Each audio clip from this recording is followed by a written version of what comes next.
dapat para wag ka matakot sa bagyo, malapit ka sa nagpapabagyo. Kasi may nagpapabagyo eh. Ganito ang nakasulat sa 25:32. Ganito ang sabi ng Panginoon ng mga hukbo. Narito, kasamaan ay mangyayari sa bansa, at malakas na bagyo ay ibabangon mula sa kahuli-hulihang bahagi ng lupa. At ang mapapatay ng Panginoon sa araw na yaoy magiging mula sa isang dulo ng lupa hanggang sa kabilang dulo ng lupa.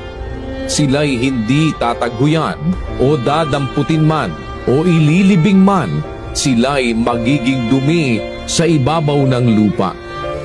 Alam mo kapatid, yung mga natural disaster, nasa kontrol ng Diyos yan eh. Nangyayari yan pagka ang tao napakasama na ang ginagawa para magpaalaala ang Diyos. Nagpapasapit siya ng natural disaster sa tao.